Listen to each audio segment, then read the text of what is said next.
તો વિદ્યાર્થી મિત્રો કેમ છો? મજામાં છો?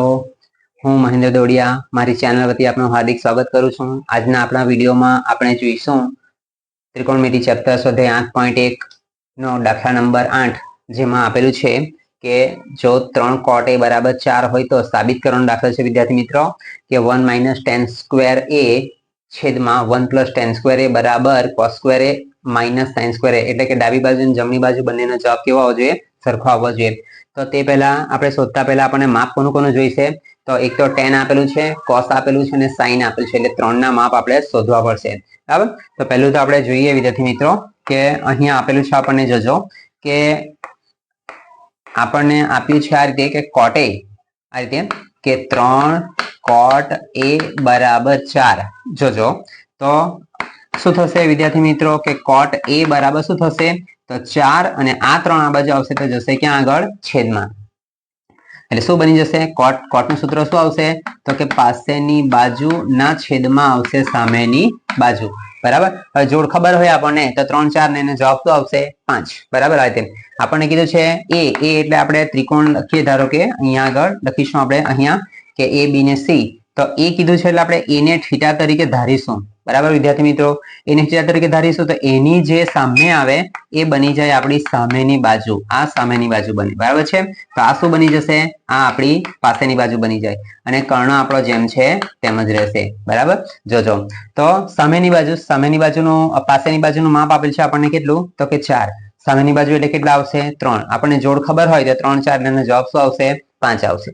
આપણે જોઈએ, જોજો વિદ્યાર્થી મિત્રો કે અહીંયા લખીશું કે ત્રિકોણ ABC માં ખૂણો B બરાબર 90° કાટખૂણો છે. ખૂણો B બરાબર માટે જોઈશું પાયથાગોરસના નિયમ પ્રમાણે શું થશે? તો કે AC નો વર્ગ એક બાજુ લખાય અને AB અને BC ને લખાશે બીજી બાજુ. તો લખીશું AB નો વર્ગ પ્લસ BC નો વર્ગ. આ રીતે AB નો વર્ગ પ્લસ BC નો વર્ગ. હવે આમાં જો તો AB નું માપ આપેલું છે આપણને કેટલું? તો 4 આપેલું છે. બરાબર? BC નું માપ આપેલું છે કેટલું? આપણને 3 આપેલું છે. બરાબર? હવે જો વિદ્યાર્થી મિત્રો ફરી પાછું કે અત્યાર સુધીના આગળના જે બધા દાખલા જોયા ને તેમાં કર્ણનું માપ આપેલું હતું ને આ બે માંથી કોઈ પણ એકનું માપ આપેલું હતું. તો કર્ણનું માપ આપેલું અને આ બે માંથી ગમે તે એકનું માપ આપેલું તો તે બંનેને સામેની બાજુ લાવવાનું. બે માંથી એકનું જેનું માપ આપેલું છે તેને સામેની બાજુ લાવવાનું અને એ સામેની આ બાજુ આવે તો શું થશે? ડાબી બાજુ આવે તો પ્લસ નું માઇનસ થઈ જાય. જ્યારે આવી રીતે આપેલું હોય તો જેમ છે તેમ જ કરવાનું આપણે કે 4 નો વર્ગ એટલે 4 ચોક 4 4 કેટલા થવાના? 16 અને 3 ટાલી કેટલા થશે? 9. તો 16 ને 9 થવાના કેટલા? 16 ને 9 થશે વિદ્યાર્થી મિત્રો 25 થવાના. બરાબર? તો જોઈશું આગળ તો AC નો વર્ગ બરાબર 25 માટે જોઈએ તો AC બરાબર કેટલા થશે? 5. એટલે કે 25 નું વર્ગમૂળ નીકળે કેટલું? 5. તો અહીંયા આવી ગયો વિદ્યાર્થી મિત્રો જવાબ કેટલા આવશે? 5 આવી ગયો છે. બરાબર? હવે આપણે જે સાબિત કરવાનું છે તેમાં જોઈશે આપણે શું જોઈશે તે પહેલા તો જોઈએ આપણે. તો એક તો આપણે tan શોધવાનું છે, cos શોધવાનું છે અને sin શોધવાનું છે. બરાબર? તો પહેલું વિદ્યાર્થી મિત્રો આપણે sin શોધી કાઢીએ. તો sin નું સૂત્ર શું છે આપણી પાસે? તો કે સામેની બાજુના છેદમાં શું આવશે? તો કે કર્ણ. તો સામેની બાજુનું માપ, સામેની બાજુ એટલે BC અને કર્ણ એટલે આવશે AC. તો લખીશું BC અને છેદમાં આવશે AC. તો BC નું માપ આપેલું છે આપણને કેટલું? BC નું માપ આપેલું છે વિદ્યાર્થી મિત્રો 3 અને કર્ણ એટલે કેટલા? તો કે 5. બરાબર? ત્યાર પછી જોઈશું તો cos નું સૂત્ર શું આવે વિદ્યાર્થી મિત્રો? તો કે પાસેની બાજુ અને છેદમાં આવે કર્ણ. બરાબર? વિદ્યાર્થી મિત્રો ખૂબ જ જરૂરી છે એટલે સૂત્ર બધાએ તૈયારી કરી દેવાની. બરાબર? પરીક્ષા માટે પાસેની બાજુ, તો પાસેની બાજુનું માપ આપ્યું છે બાજુ આપી છે AB અને કર્ણ એટલે AC. બરાબર? AB નું માપ આપ્યું છે આપણને 4 અને કર્ણ એટલે આવશે 5. બરાબર? ત્યાર પછી આપેલ છે tan. તો tan તો ઈઝી છે, cot ની સામે tan આવે ને તો cot નું જે નીચે આપેલું છે તે ઉપર આવી જશે, ઉપર છે તે નીચે આવી જશે. બરાબર? તો શું આવશે અહીંયા આગળ? cot વ્યસ્ત છે એટલા માટે કે tan શોધવાનું છે. સોરી, tan શોધીએ તો કે tan નું માપ શું આવે? તો tan નું સૂત્ર આવશે આ રીતે કે સામેની બાજુ અને છેદમાં આવશે પાસેની બાજુ. બરાબર? તો સામેની બાજુ એટલે આપેલી છે આપણને BC અને પાસેની બાજુ એટલે આવશે AB. તો BC નું માપ આવશે કેટલું આપણું? BC નું માપ આપેલું છે આપણને કેટલું? 3 અને પેલા AB નું માપ આપેલું છે આપણે 4. બરાબર?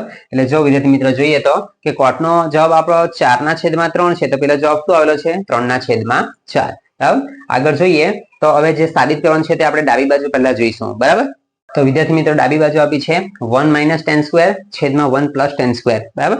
10 ની કિંમત તો જોજો વિદ્યાર્થી મિત્રો ધ્યાનથી કે 1 માઇનસ 1 માઇનસ 10 10 ની કિંમત આપી છે કેટલી આપણને 3 3 ના છેદમાં 4 આવું આપેલ છે બરાબર 3 ના છેદમાં 4 તો છે પણ આખાનો વર્ગ સ્ક્વેર છે બરાબર આ રીતે અને છેદમાં પાછું તે છે કે 1 પ્લસ 10 સ્ક્વેર 10 ની કિંમત આપે છે 3 ના છેદમાં 4 આખાનો વર્ગ આવું આપેલ છે બરાબર ફરી પાછું હવે જોઈએ વિદ્યાર્થી મિત્રો જોજો તો 1 ના છેદમાં કઈ નથી તો આપણે 1 લખી દઈએ એટલે ગણતરી કરવામાં આપણને સરળતા પડે તો 1 માઇનસ 3 નો વર્ગ એટલે 3 3 થશે કેટલા 9 અને 4 નો વર્ગ એટલે 4 ચોક થશે 16 છેદમાં પાછું તે જ વિદ્યાર્થી મિત્રો કે 1 ના છેદમાં 1 પ્લસ 9 ના છેદમાં 16 હવે પછી આપણે એને લસા લઈને ગણો કે ચોકડી ગુણાકાર કરીને ગણો બંને સરખું છે બરાબર આપણે ક્રોસ ગુણાકાર કરીએ આ રીતે તો જોજો વિદ્યાર્થી મિત્રો 16 ગુણ્યા 1 આ રીતે ગુણાકાર થશે આ રીતે તો 16 ગુણ્યા 1 એટલે 16 એકુ થશે કેટલા અહીંયા આગળ 16 બરાબર માઈનસ 9 ગુણ્યા 1 એટલે 9 એકુ થશે 9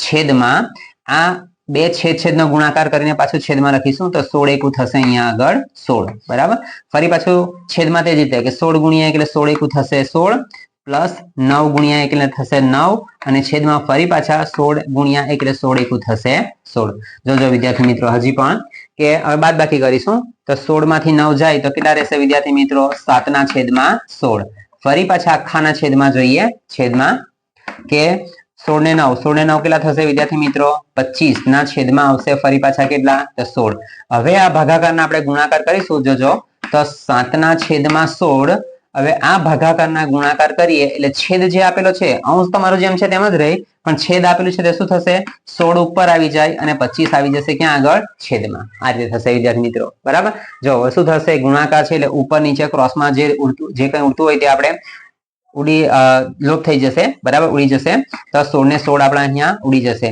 તો ઉપર આપણા કેટલા વધેલા છે 7 અને છેદમાં કેટલા આવેલા છે 25 તો અહીંયા ડાબી બાજુનો જવાબ આપણો આવેલો છે વિદ્યાર્થી મિત્રો કેટલો આવેલો છે 7 ના છેદમાં 25 બરાબર તો વિદ્યાર્થી મિત્રો ડાબી બાજુનો જવાબ આવ્યો છે આપણો કેટલો 7 ના છેદમાં 25 તો હવે જમણી બાજુ ચેક કરીશું જમણી બાજુ આપી છે વિદ્યાર્થી મિત્રો કે cos square a minus sin square a આવું આપેલ છે cos square a minus sin square a cos ની કિંમત આપી છે કેટલી આપણને વિદ્યાર્થી મિત્રો 4 ના છેદમાં 5 આખાનો વર્ગ એવું આપેલું છે બરાબર માઇનસ sin ની કિંમત આપી છે આપણને કેટલી તો 3 ના છેદમાં 5 આખાનો વર્ગ હવે ફરી પાછા આગળની જેમ 10 ની જેમ કે આખાનો સ્ક્વેર છે વર્ગ છે એટલે આપણે વર્ગ કરીશું તો આવું થશે કે 4 નો વર્ગ એટલે 4 4 કેટલા થશે 16 અને 5 નો વર્ગ એટલે કેટલા થશે 25 માઇનસ 3 નો વર્ગ એટલે થશે 9 અને 5 નો વર્ગ એટલે થવાના કેટલા 25 બરાબર ફરી પાછા વિદ્યાર્થી મિત્રો જો કે નીચે લસા જે છેદની રકમ આપેલ છે તે બંને કેવી સરખી આવી ગઈ છે બરાબર છે તો હવે આપણે એને એક વાર લખીશું તો લખાશે આ રીતે